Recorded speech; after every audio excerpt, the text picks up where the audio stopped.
వీడియోలో birth certificate ఒక municipality కానీ మున్సిపల్ కార్పొరేషన్ లిమిట్స్లో ఉన్న హాస్పిటల్లో పుట్టిన వారి యొక్క బర్త్ సర్టిఫికేట్ ఎట్లా మనం అప్లై చేయాలి, ఆన్లైన్లో కూడా ఎలా చూసుకోవాలనే దాని గురించి ఈ వీడియోలో చెప్పడం జరిగింది. సో ఈ వీడియో లాస్ట్ వరకు చూడండి. 2023 ముందు కన్సర్న్ హాస్పిటల్ వాళ్ళ హాస్పిటల్లో డెలివరీ అయిన పిల్లల డీటెయిల్స్ని ఒక ఫార్మాట్లో రాసి దాన్ని తీసుకెళ్ళి మున్సిపల్ కార్పొరేషన్ లిమిట్స్లో ఉన్న హాస్పిటల్లో ఉన్న వాళ్ళకి ఇచ్చేసి వాటిని ఆ డిపార్ట్మెంట్లో ఉన్న బర్త్ ఎంట్రీ సెక్షన్ వాళ్ళు ఆన్లైన్లో ఎంట్రీ చేయడం. కానీ హాస్పిటల్లో ఆ ఎంట్రీ చేసేటప్పుడు వారు కొన్ని తప్పులు రాయడం వల్ల, మళ్ళీ ఆఫీసులలో ఎంట్రీ చేసేటప్పుడు వారు కొన్ని తప్పులు చేయడం వల్ల స్పెల్లింగ్ మిస్టేక్స్ అంటే ఇంటి పేరులో తప్పులు పడి మళ్ళీ దాన్ని మీ సేవల్లో కరెక్షన్ పెట్టుకొని వాళ్ళు ఇందులో ఇంకోటి ఉండదు, మనకు ఫస్ట్ కరెక్షన్ చేసుకోవడానికి ఉండదు.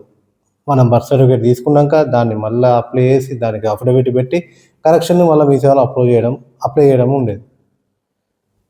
సో ప్రజెంట్ ఇప్పుడు అలా మాన్యువల్ సిస్టమ్ తీసేసి ఇప్పుడు ఆన్లైన్లో అంటే ఎవరైతే హాస్పిటల్లో డెలివరీ అయిన వెంటనే అక్కడే వాళ్ళే ఆన్లైన్లోనే డీటెయిల్స్ ఎంట్రీ చేయడం జరుగుతుంది. ఆ డీటెయిల్స్ ప్రకారం మనకి నెంబర్ అనేది ఇప్పుడు మనం ఆన్లైన్లో కూడా చెక్ చేసుకోవచ్చు. డైరెక్ట్ ఆ నెంబర్ తీసుకొని మనం మీ సేవకి వెళ్తే మీ సేవలోనే మనకు బర్త్ సర్టిఫికేట్ రావడం జరుగుతుంది. సో అది ఎలానో నేను క్లియర్ ఎక్స్ప్లెయిన్ చేయడం జరిగింది. ఆన్లైన్ ఎంట్రీ చేసే వారికి మీ యొక్క ఆధార్ కార్డ్ ప్రకారం క్లియర్గా ఎలాంటి మిస్టేక్స్ లేకుండా ఎంట్రీ చేయమని చెప్పండి. అయితే కొందరివి ఆన్లైన్లో ఎంట్రీ కావు, ఆఫీస్ వాళ్ళ మిస్టేక్ వల్లనో లేదా హాస్పిటల్ వాళ్ళ మిస్టేక్ వల్లనో. అంటే 2023 ముందు ఇప్పుడైతే ప్రజెంట్ అన్నీ ఆన్లైన్ ఎంట్రీ అవుతున్నాయి. 23 ముందు ఒకవేళ బర్త్ సర్టిఫికేట్ మీరు వెళ్తే ఆ డీటెయిల్స్ ఆన్లైన్లో లేకపోతే దానికి మనము నాన్ అవైలబిలిటీ అనే సర్టిఫికేట్ తీసుకోవడం ఉంటుంది. నాన్ అవైలబిలిటీ అంటే వాళ్ళు ఆ రికార్డు హాస్పిటల్లో లేదని చెప్పేసి ఆఫీస్ నుంచి చెక్ చేసి ఇవ్వడం జరుగుతుంది. ఈ నాన్ అవైలబిలిటీ మీ సేవలోనే అప్లై చేయాలి.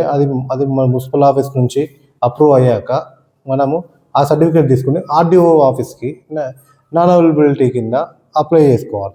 ఆ ఆర్డీఓ నుంచి ఒక ప్రొసీడింగ్ వస్తుంది. మనం అయితే ఏ డేట్ని అయితే ఇస్తామో వాళ్ళు ఆ డేట్ ప్రకారంగా మనకి ప్రొసీడింగ్ ఇస్తారు. ఆ ప్రొసీడింగ్ని మళ్ళీ మీ సేవలో వెళ్ళి మళ్ళీ సేమ్ ఆ మున్సిపల్ ఆఫీస్కి బర్త్ సర్టిఫికేట్ గురించి అప్లై చేస్తే తర్వాత మనకు బర్త్ సర్టిఫికేట్ రావడం జరుగుతుంది. గూగుల్లో CDMA తెలంగాణ ఓపెన్ చేసుకోవాలి. సో ఇందులో మనకి ఇక్కడ బర్త్ అండ్ డెత్ అని ఉంది.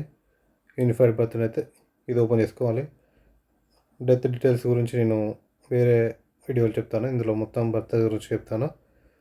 సో ఇక్కడ birth certificate even before 21/3/2022 document application time from instant officer responsible ఇది ఉంది మనకి. Next birth certificate after 23/2022 time from instant ఇక్కడ ఆఫీస్ రెస్పాన్సిబుల్ ఇక్కడ office authorities hospital authorities and municipal commissioner. So డైరెక్ట్గా మనకు హాస్పిటల్ నుంచే ఆన్లైన్లో ఎంట్రీ చేయడం జరుగుతుంది. So next child name inclusion application birth certificate copy 7 days. మనం మీ సేవలో చైల్డ్ నేమ్ పెట్టుకున్నాక మనకి 7 days తర్వాత అదే మీ సేవలో సర్టిఫికేట్ వస్తుంది. నాన్ అవైలబిలిటీ సర్టిఫికేట్ అప్లికేషన్ ఇది కూడా 7 days. సో ఎవరిదైతే ఆన్లైన్లో లేదో దాన్ని మనం నాన్ అవైలబిలిటీ అప్లై చేసుకొని ఆర్డీఓ ప్రాసెస్ ద్వారా చేస్తాం. దాని గురించి క్లియర్గా చెప్పాను. డెత్ గురించి వేరే దాంట్లో ఎక్స్ప్లెయిన్ చేస్తాను. Next model application gazette dashboard procedure apply here. So ఇందులో మనం డాష్ బోర్డుకి వెళ్ళాలి. డాష్ బోర్డు ఇక్కడ క్లిక్ హియర్ చేసుకుంటే సో ఇందులో సైట్కి వెళ్ళిపోతుంది. ఇక్కడ మనకు birth death search birth details search registration unit Mee Seva application status. ఇక్కడ ఈ అప్లికేషన్లో search birth details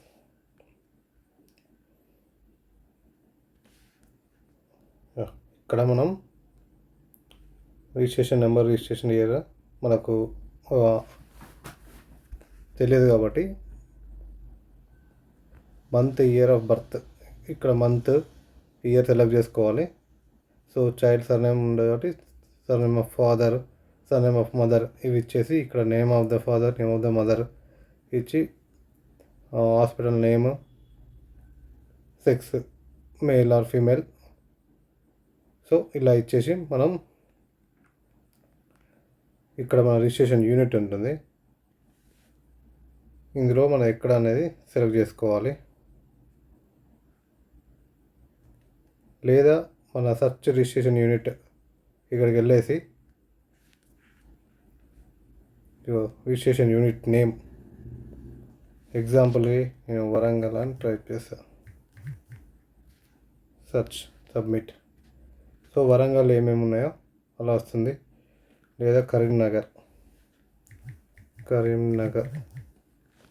submit. So కరీంనగర్లో మనకు రిజిస్ట్రేషన్ యూనిట్లు ఎన్ని ఉన్నాయో ఇలా వస్తుంది. సో ఇలానే మనం రిజిస్ట్రేషన్ నెంబర్ తెలుసుకోవచ్చు. సో ఇలా మనం బర్త్ డీటెయిల్స్ని కూడా తెలుసుకోవచ్చు. లేదా మనకు మీ సేవలో కూడా ఆన్లైన్ సెంటర్లు ఎక్కడైనా కానీ మన డీటెయిల్స్ ప్రకారం డైరెక్ట్ అక్కడ అప్లై చేస్తారు, చూసుకోవచ్చు. మనం మీ సేవలో సర్టిఫికేట్ తీసుకోవచ్చు. మీ సేవ అప్లై చేశాక మనకు అప్లికేషన్ నెంబర్ని ఇక్కడ మన మీ సేవ అప్లికేషన్ నెంబర్ ఇక్కడ ఎంటర్ చేసుకొని ఇక్కడ కూడా మన స్టేటస్ తెలుసుకోవచ్చు. సో ఇలా ఆన్లైన్ సర్వీసెస్ని ఈజీగా యూజ్ చేసి పొందండి. Thank you.